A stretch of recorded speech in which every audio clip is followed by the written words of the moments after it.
Bismillahirrahmanirrahim. Assalamualaikum. Welcome to Gohar Publishers. Our slogan is redefining the geography of education through digital resources for conceptual learning.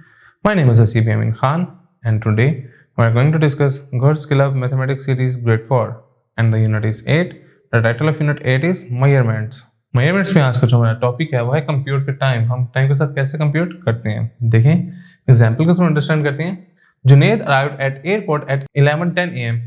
ठीक है, वो 11:10 पे airport पहुंचा AM to meet Lubna से मिलने के लिए. Lubna plane landed at, Lubna का प्लेन लैंड किया कितने बजे? 1:24 PM. ठीक है, 1:24 पे आफ्टरनून के ये लैंड किया. How long did Junaid wait for Lubna? कहता है बताएं जुनेद ने लुबना के लिए कितना वेट किया. To find the elapsed time, ठीक है, कहता है जो उसने टाइम वेट किया और how much time he pass, उसने कितना टाइम गुजारा. आइए हम इसको देखते हैं. Count the hours by ones. सबसे पहले आप काउंट को वंस में काउंट करें and the minutes by 5 two and ones. 5 और वंस में मिनट्स को भी काउंट करते हैं. देखें कहते स्टार्ट करते हैं.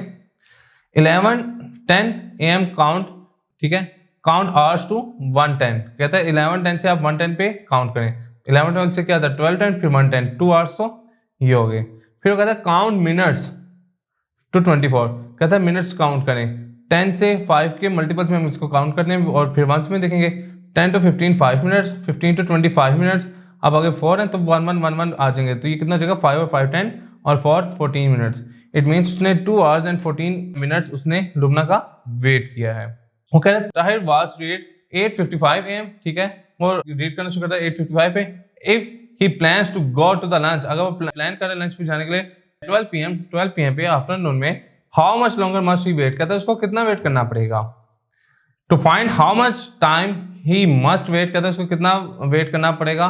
Find the elapsed time for 8:55 AM to 12 PM. कहता है हमें 8:55 से 12 PM के दरमियान देखना पड़ेगा कितना गैप है.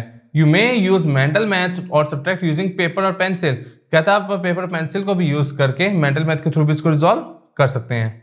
मेंटली मैथ में कहता है हम देखते हैं कैसे करते हैं. फ्रॉम 8:55 AM टू 9, कहता है 8:55 से 9 में कितना मिनट बन रहे हैं? 5 मिनट्स. फ्रॉम 9 टू 12 कितने बने हैं? 3 आवर्स. तो it means he elapsed time in 3 hours and 5 minutes. ठीक है, तो ताहिर को कितना वेट करना पड़ेगा? 3 hours and 5 minutes. इसको हमने मेंटली कर लिया. अगर आप पेपर पे इसको करना चाह रहे हैं तो देखें, हम 12 को जो है 12 को हम लिख सकते हैं 11 and 60 minutes. तो हमने क्या किया, इसको हम रीग्रुप 1 hour as 60 minutes. हमने 1 hour को 60 minutes में कन्वर्ट करके इधर लिख दिया. तो हमने 60 में से 55 निकाला तो 5 आ गया. 11 में से 8 निकाला तो क्या आ गया? 3 आ गया. तो क्या हो गया? 3 hours and 5 minutes. तो दोनों तरीके से हमारा आंसर निकल आएगा. You can add to find the ending time of an event. कहता है आप क्या कर सकते हैं? ऐड कर सकते हैं कि फाइंड करके के एंडिंग टाइम ऑफ इवेंट क्या है.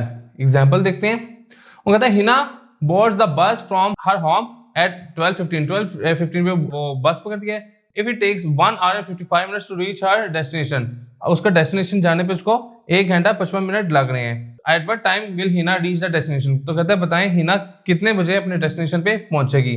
अगर आप फाइंड आउट करना चाह रहे हैं तो जितने बजे वो घर से निकली है वो लिखें और जितना टाइम यूज होगा वो एक सफर के दौरान वो लिखें. उन दोनों को एडअप करें तो पता लग जाएगा. ये 12 hours and 10 minutes means 12 hours 12 हम यूज कर रहे होते हैं जब हम आफ्टरनून से आगे के लिए चले जाते हैं. 12 से 14 जाना है हमने, तो वैसे तो हम 12 तक काउंट कर देते हैं. अगर हम इसको 24 के फॉर्मेट में देखना है तो हम 12 से आगे जाएंगे. 13 मीन्स 1, 14 मीन्स 2. तो हमने क्या कर दिया, ये इसमें होगा आफ्टरनून में होगा. तो ये क्या हो गया? 2:10 PM. Hina will reach her destination eight 2:10 PM. तो अपने डेस्टिनेशन पे कितने बजे पहुंचेगी? 2:10 PM पे. एक्सरसाइज 8.8 पे मूव कर रहे हैं. वो कह रहे हैं राइट elapsed टाइम, जो टाइम है उसको आप लिखें. क्वेश्चन नंबर 1 में कह रहे हैं elapsed टाइम लिखने कह रहे हैं. वो कह रहे हैं from 8:05 AM to 8:30 AM. 8:05 AM to 8:30 AM कितना डिफरेंस आएगा. देखें ये 8:30 है और ये 8:05 है. तो इसको सब्ट्रैक्ट करेंगे. 7 से के लिए 10 में से 5 गया 5. इधर क्या रह गया 2 में से 0 2. इधर कुछ नहीं आएगा. तो ये क्या आ जाएगा? 25 मिनट्स हमारा आंसर आ जाएगा. इसी तरीके से कोई और क्वेश्चन करके देख लेते हैं. लेट्स सपोज क्वेश्चन 5 देखते हैं. वो कह रहे हैं कि 11:45 PM सब्ट्रैक्ट करना है किस से? 12:04 में से, 12:04 में से 12:04 और ये कितना आ गया? 45। तो देखें यहाँ से हमने कह लिया तो 60 कैरी देगा हमें, तो ये 60 क्या देगा, इधर 6 आ जाएगा, 6 से इधर कह लिया तो 14 आ जाएगा, 14 में से 5 गया तो ये 9, यहाँ 6 क्या देगा, ये काट के क्या रह जाएगा 5, 5 में से 4 गया 1, और यहाँ क्या रह जाएगा 1, 11 से 11 के 0, तो इट मीन्स कितना डिफरेंस आ जाएगा 19 मिनट्स का। इसी तरीके से हम इसके बाकी के पार्ट भी रिजॉल्व कर लेंगे। जी स्टूडेंट्स, तो आज का लेक्चर हमारा यहाँ पे मुकम्मल होता है। इंशाल्लाह नेक्स्ट लेक्चर में मुलाकात होगी। और पब्लिशर ज्वाइन करने का शुक्रिया। अल्लाह हाफिज़।